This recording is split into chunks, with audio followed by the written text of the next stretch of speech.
Welcome back to Beyond the Shadows. We are in New Haven this time, and this is not a ghost hunt.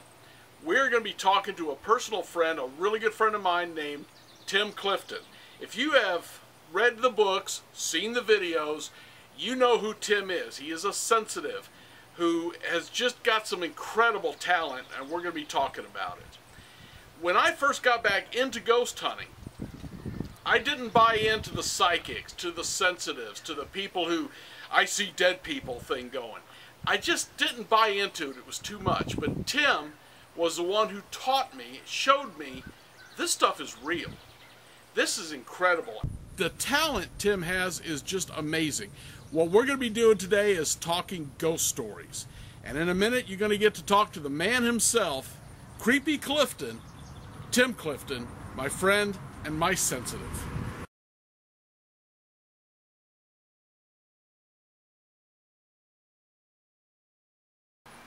And we're back, and here we are with Tim Clifton. Hi, everybody. And let me just give you a brief story or two to show you what kind of abilities this man has. You'd had a car accident. Yes. And you were out of it for what, a year or two? Yes. A couple of years, I think. Yeah, I fractured my skull, and broke my back. And you had these abilities before that. Yes, since childhood. But you were in bad shape. Mm-hmm. And I was on a ghost hunt in the ambulance building. You did not know I was at a ghost hunt. We didn't talk very much because you were down. And I stopped for a break. We knew we was dealing with a female spirit. We didn't know who. We didn't quite know what, but that's what we had. I said, all right, turn the lights on. Let's take a break. Lights came back on. My phone went off. It was Tim. I said, Tim, I'm on a ghost hunt, and you said, I know. You're dealing with a female spirit. She wants to be recognized, but she does not want a lot of attention. She was an older person when she passed. From World War II, she worked, you thought, for the draft board and did other work. With that, we quickly found out the lady was a friend of the administrators who had recently passed. She had worked in World War II getting bonds, and also worked at an airplane factory where she met her future husband. She was passing him buckets of bolts as he was putting wings on. So you were dead on that one. Is that the way you've been your entire life? You pretty much so, and it's weird the way they come. It's not like what you see portrayed in movies. Okay. Sometimes it's a funny feeling. Mm-hmm. Sometimes it's just an image pops into my mind. Sometimes it's a dream. Okay. It comes in various forms. But how did you hit so exact like that? It just popped into my mind. That you had to call me? Okay. I was thinking about calling you just to keep in contact with you. Mm-hmm. I did have no idea you were on a ghost hunt. And as I was getting ready to dial it, this image popped into my mind. Okay. Of this woman, and I saw an airplane, and it just went from there. As I was talking to you, it just kind of dribbled out of my brain and onto the phone to you. I have no control over what comes out sometimes. I just let it dribble out. It's not like I can turn a switch on and say I'm going to be sensitive today. Okay. It just comes out when it comes out. There was an incident. I had called you and some friends onto a ghost hunt in Herman. Yes. And you said there was a spirit in this corner near the ceiling. Yes. And you kept saying it was there. The obelisk kept saying the word safe, yes, which we assumed it meant the ghost felt safe there. But you said you were seeing a man in a business kind of a suit, kind of white shirt, limping. Yes. And then, and I'll never forget this because you kept saying you saw this, but you wouldn't tell me what it was because it was so far out. Yeah. And then you said, after we finally convinced you to speak, he'd been stabbed by a fork. Yes. And when we got to the family member, the folks who called us in, they said this gal's father-in-law, well actually she called her husband, yes, who said his dad, who had passed in that building, had an office in that building. In that corner, when they took down the drop ceiling, they found the combination to his safe, which they had never found, and also that on a Thanksgiving as a child. It was a childhood story that his brother stabbed him with a fork when he reached for something. What did you see that day? Well, I saw an image of a safe, not a person being safe, but it was a physical, safe. And I saw that, and then I saw an image of a fork, which, was completely non sequitur. I mean, it had nothing to do with a safe. And then I saw a hand and a fork. So it was that blunt. It wasn't just a fork. I think I said to you at the time, I said, this is crazy. I see somebody being stabbed with a fork. And it made no sense to all the other clues that we had had. And you're like, oh, okay. And, we kind of went on, okay, he's crazy, And, kind of thought that, and later on, when the relative came back and said, oh, yeah, he was stabbed with a fork, I mean, I was as surprised as everyone else. and these images, like I said, I can't sit down and say, okay, we're going to do a ghost hunt today. I'm going to be sensitive. Right. Because we've been on cases where I've got nothing. Yes. And I do a lot of hunts with Teresa Reevy, and she's sensitive also. And there's been times when we both picked up on a spirit and communicated. Well, there's been times when one of us has and the other one's got nothing. And I do have kind of a theory, and we had talked about this a little bit, and it has to do with resonance. That I think our brains work on a specific frequency, and I think spirits are on a zero energy. Yes. They're a specific frequency, and I think when you get resonance between your brain frequency and their brain frequency, you got a contact. So there's certain spirits then you think you can contact. It's not like it's not all every. of them. Oh no, it's not. Thank God. I see enough of them as it is. I mean, when I walk into Walmart and see one of them comes up and starts talking to me, and I found out as a kid. When I first noticed this, I was about 8 years old, and I started seeing people, and I just assumed everybody else saw them. Well, that went on until I was about 11, and I started telling my parents about these people I was seeing, which got me taken to the psychiatrist's office. And treated for many years for psychiatric issues, which, whether they were necessary or not, I don't know. But, I found out by the time I was about 11, 12 years old, I found out, stop talking to people about this. Because everybody looks at you like there's something wrong with you. Right. And it wasn't until I was much older, in my late 20s, that I started meeting people that had the same experiences and kind of started finding out the community. And that's, I wouldn't say I actually ghost hunted, but I started making connections with other people that did this, including my sister, who was the same way. And she's like, oh yeah, I figured out real quick, after what they did to you, I wasn't going to say a word, but, that these connections happen. My daughter is very sensitive the same way I am, so I don't know if there's a genetic thing, or whatever, but that brings up a whole topic which I'd like to run through this, because when we first met, and we first met on the very first ghost hunt at Tri-County Truck Stop, and some pretty wild stuff happened there, which maybe we could chat about a little later.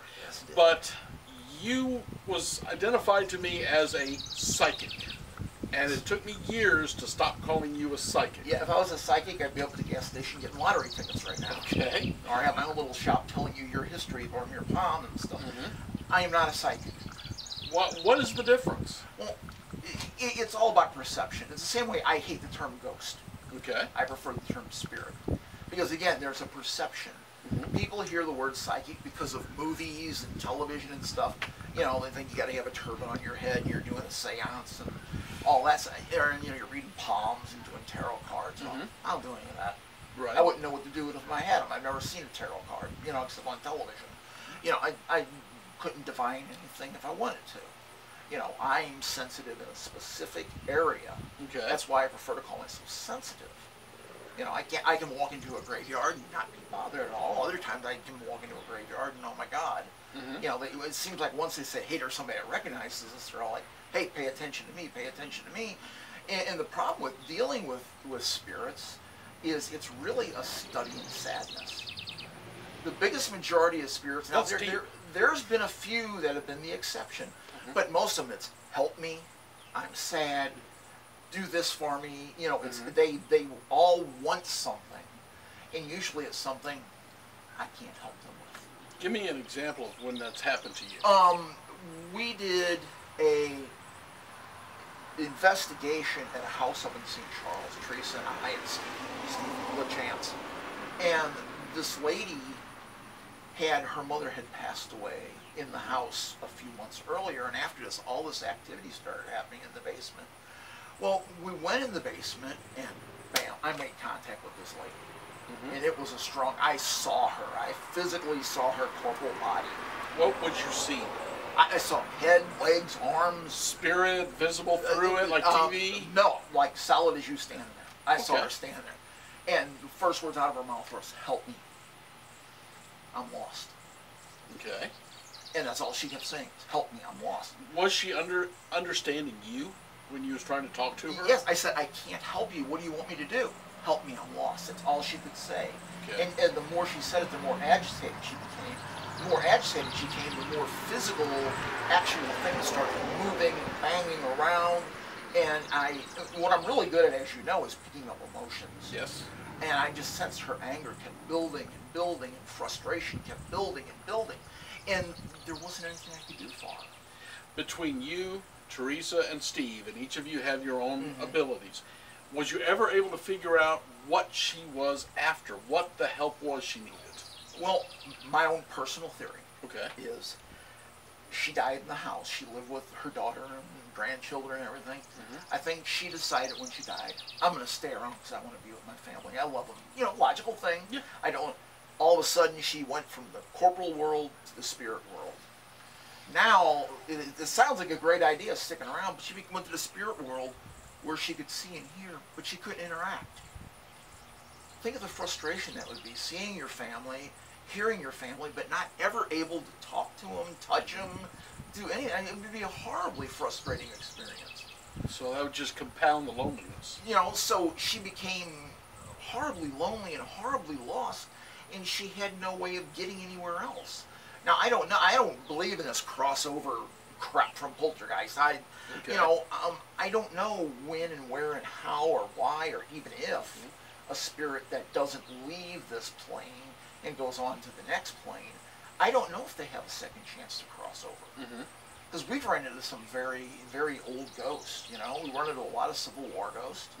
You know, if there's a time limit, you would think 150 years is, you know, might be it. Yeah. Might be it, but there seems to be plenty of Civil War ghosts. You know, and I understand over in Europe they run into a lot of, you know, Roman ghosts, and you know, so I don't know. Maybe you only get one chance. You know, and once that spirit realizes that, well, they're, you know, they're horribly upset then. Was anybody else able to get more information out of her, or did everyone just hear the same? Teresa seemed to be able to calm her down somewhere I couldn't. But again, we couldn't help her. You know, the family, we kind of coached them into, you're just going to have to accept her. When things start banging around, say, "Grandma, everything's okay," you know, and try and communicate with her as best you can, although it really isn't a true two-way communication. While we're on the subject of communication, would you have advised these people to get a Ouija board and try to contact Grandma? Oh, no. No. I'm very much against Ouija boards. Okay. Using a Ouija board is akin to, I'm going on vacation, I'm going to leave my front door open. You know, you never know what's going to walk in. That's the problem with Ouija boards. Is there ways to prevent that, or? Yeah, don't use a Ouija board. Okay. You know, I know a lot of people aren't religious, but I'm going to give you a Bible quote. Be forewarned, your enemy, the devil, is a roaring lion walking about, seeking whom he may devour. The devil is real. Satan is real. And he's walking about seeking whom he may devour. He's looking for an opportunity. And you open that Ouija board and you invite spirits in, you're inviting in whatever can come in. Okay. Does that mean every time you use the Ouija board you're going to get the devil coming in? Certainly not. But you're opening that door. Is the Ouija board evil? The piece of cardboard? Yeah. No, it's what you do with it. You can start and draw with chalk on the ground. It's not the device, it's what you're doing. It's intent? Your intent, yes. Okay. You're opening yourself up saying, hey, whatever's out there, come on in and talk to us. Well, you know. Okay. You so know, you would not have advised them that. They just need to get used to Grandma. That was the best thing that they could do to appease them. Okay. That was 5-6 years ago, and they pretty much did that, and you know, Teresa's kept in loose contact, and they, you know. You also made a reference to poltergeist. What was you kind of focusing on there? And I took it as a reference to the movie. When you said you didn't believe in the crossing. No, that movie, Poltergeist, where she thinks, crossover children, crossover, that, you know, I don't think we can cross over ghosts. Because I'm not sure what we're crossing over to, if we're crossing over. Okay. You know, I mean, I believe that we move on to something else when we die. I believe we move on to either heaven or hell, because that's what the Bible says. I'm sorry, I'm a Baptist. You know, if you don't believe that, that's fine, that's your belief. But, you know, I believe it's heaven or hell. You know, or you stay here if you choose to, because we have free will. But if you choose to stay here, you're kind of condemning yourself to a hell, because you're here and you can't do anything about it. That's my personal theory. That's okay. You know, Steve called me up one afternoon. He says, "What are you doing this evening?" Nah, I'm not doing anything. He goes, "Good, I need you to come with me. I got this lady that called me when I was on my radio show, and she said she's getting hit in the head with frying pans. Okay. And nobody's there. Every time she goes in her kitchen, she gets a frying pan thrown at her." I'm like, okay, that sounds like fun. So we get in the car and we drive out to Sullivan, Missouri. And we go up to this nice, real nice, well-kept house. And the lady meets us, and we go in the house, and we walk into the kitchen, and there are holes all over the walls in this kitchen. Okay. Where, I mean, slotted holes where you can imagine a frying pan would fit. I looked at Steve, and he kind of looked at me, and he raised his eyebrows. And so she says, "Oh, come on in the kitchen, or come on in the living room and sit down, and we'll talk about this." So we get in, and she starts talking about it. She says, "I don't know what's going on, but every time I go in the kitchen, something gets thrown at me, usually a frying pan." She said, "At night, when I'm in bed, I get pushed out of bed, my bookshelves fall over." And so Steve started talking to her, and he said, "Well, when did this all start?" She said, "Oh, about a month ago." I said, "Well, great question. What happened a month ago?" "Well, my son-in-law died." "What happened?" "Well, he was hit by a tractor-trailer on Highway 44. Okay. And he said, "And go on." She said, "Well, we had what was left of him cremated." "Okay." And he said, "And what did you do with the ashes?" "Oh, I keep them on a nightstand on my bed." Steve just kind of looked at me, and I looked at him. And when she said that, we heard this loud crash in the kitchen, and a whole bunch of dishes came apparently out of the cabinet onto the floor and broke. Yeah. I mean, the whole, like 8 or 10 dishes just, you know, and we're just sitting there going, "Oh my God, you know, this is just incredible." And Steve asked her, "Why is he on your nightstand?" "Well, I don't know what else to do with him." He said, "Did you ever think of burying him in consecrated ground or spreading his ashes somewhere he loved?" "No. He's fine right where he is." You know, and her... Was she punishing him, or just... Well, you know, and she goes out to get us some... clean up the mess and get us some lemonade or something to drink. And her husband's there, and he goes, My nephew hated this woman more than any other person in the world." His nephew? Well, the person who died. The person who died hated her more than any person in the world. So what you're saying is the ashes of this guy who was tragically killed at a young age was being kept in the bedroom of the person he hated the most in the entire world. Yes. Well, that would piss me off. Yeah. So she comes back in, and Steve says to her, he says, "What you need to do is take his ashes, take it to a cemetery, and have them buried.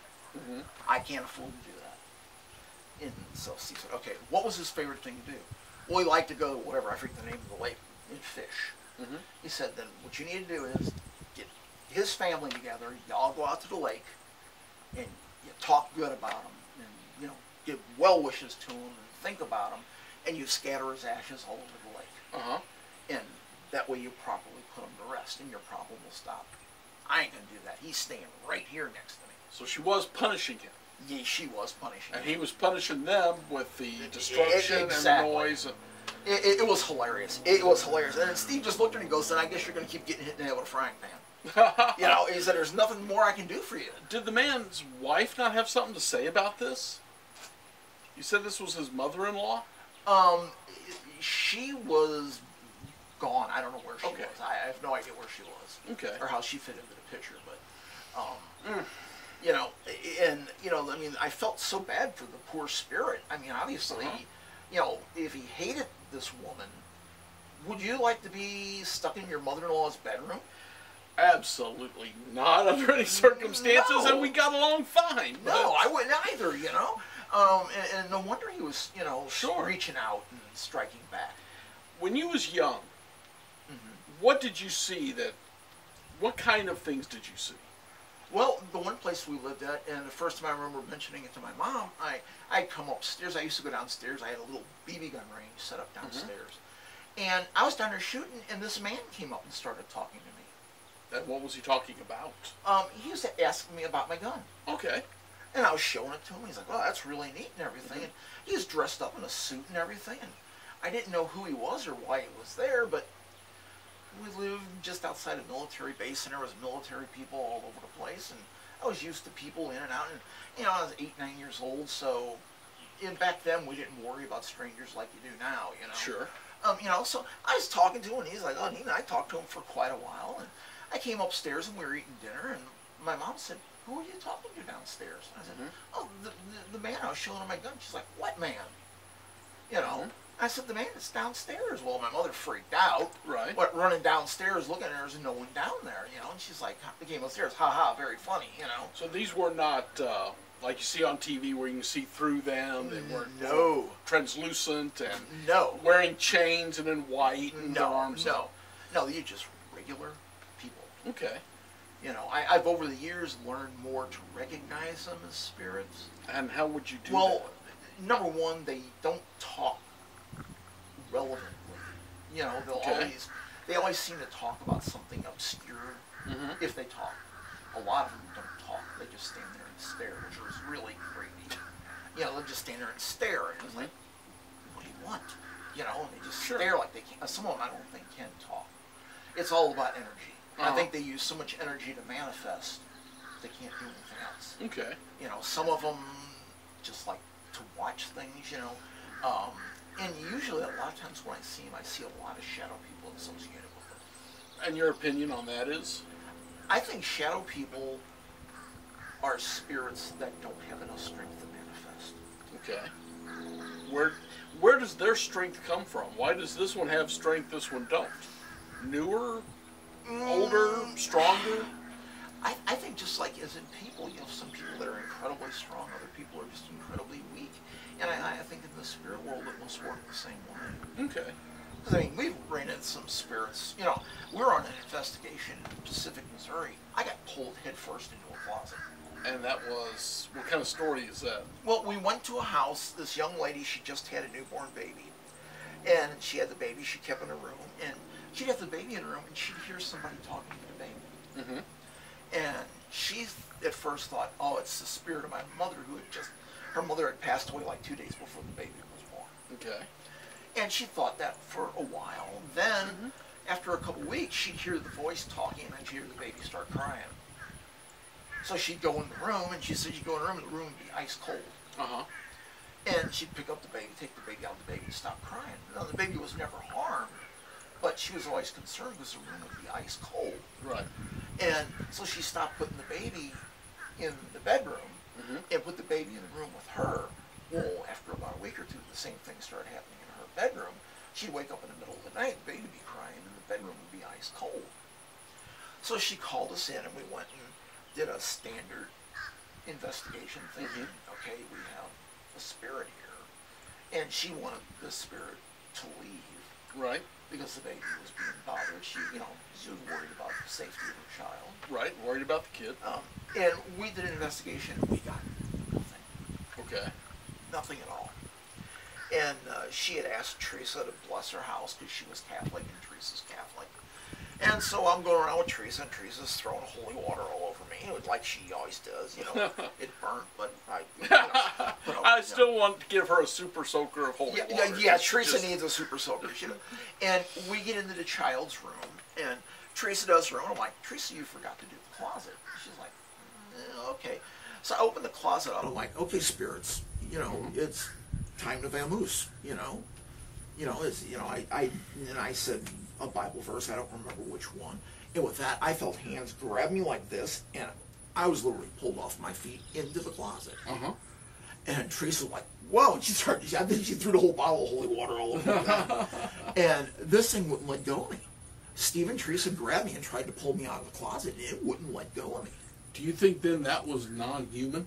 I believe that was non-human. It was demonic. Yes.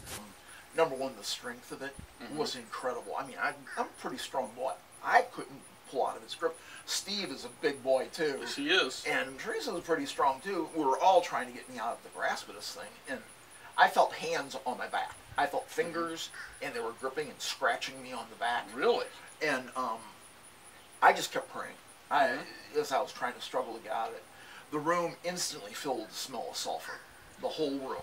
Wow. Filled with the smell of sulfur. This is TV stuff here. This is movie it just, it let go, and when it let go, there was a loud, audible scream, because the lady who was there was in the back room, and she heard it. With that, the front door just blew open by itself. An invitation to leave, or was it leaving? It was leaving. And she never had any problem with it since. Okay. I had three fingers scratches up my entire back. Wow. Deep scratches up my entire back. This is some pretty heavy stuff here. Well, Steve, Teresa, and I deal with demonic hauntings. That's kind of what we... That's where we met, is when I would call you all in, aside from the first time. We do the ghost hunts, as I christened them, Casper hunts, for fun, because like you had said it, you know, in some of your... I like having fun. I like being with people who have a similar interest, and like you, I wish so many of them would stop backstabbing each other. You know, let's have fun, and it makes us look bad. The skeptics, no matter what we do, is never going to be convinced. We are no more going to prove supernatural exists than man walking on the moon. There's still people who doubt that. People who doubt the Holocaust. Yeah. Give up trying to prove it, and just enjoy it. Embrace it as a life. Exactly. You know, you and I both know that spirits exist. Oh boy. You know, I have enough evidence now that, you know, what's the word? Preponderance of evidence. You know, they exist. Why they exist, I don't know. I won't know until I die. Yeah. Then I'll be one of them. I'll come back and haunt you. I look forward to seeing you.